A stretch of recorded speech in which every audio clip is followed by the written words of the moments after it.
Do we need to wait till the end of the year to kind of see things kind of play out with the war and what's happening, or and then the price goes up? I saw Brad Garlinghouse said that this 2026 is going to be a really good year. There's been a lot of different people at Ripple that have come out and said different things in the Yeah, near Monica term that I've Long. never heard them say before. At Yes. XRP Community Day, Monica Long said that she was asked, if you could give a phrase or a few words around where you see XRP and the XRPL in 2026. She said full scale institutional adoption. And what does For that this mean year, then for the price? it would have to be a very high price in order to be able to facilitate those capital flows and settle markets at scale. So if she had said institutional adoption and left out at scale, maybe it could be less. But when you say at scale, that means it has to be a very high price. The high prices, she was hinting, $100 plus XRP or $1,000 XRP or 10,000 or million, I like don't what? think you could facilitate the capital flows for the back end settlement of the DTCC and the FX market and commodities or Swift, whatever exposure it gets there. They just ran a trial in Japan, and Japanese banks,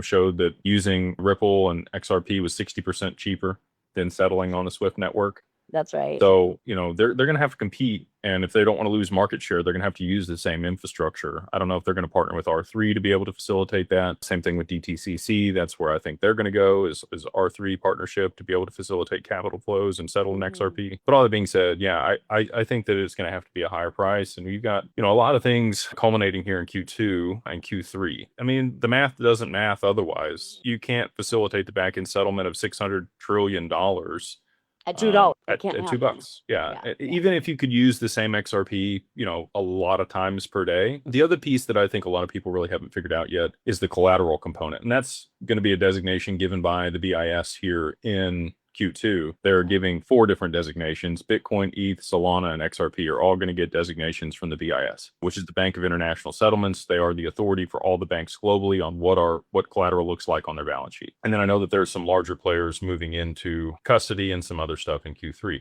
of this year for XRP. If we are given a tier 1 designation by the BIS for XRP, which is riskless, it's the same as US Treasuries or gold, it becomes very favorable to hold this asset. The interest rates against it, to be able to borrow against it or put it to work and earn returns, basically very similar to US Treasuries in their risk profile. And every institution in the world will want to hold it on their balance sheet and use it. And you've already seen Ripple position themselves for this with G Treasury and Ripple Prime to, I don't say front run, but set things up in a way where other institutions can start leveraging the same infrastructure. And I do think that that's going to be very profitable for them on the other side of appreciation for XRP.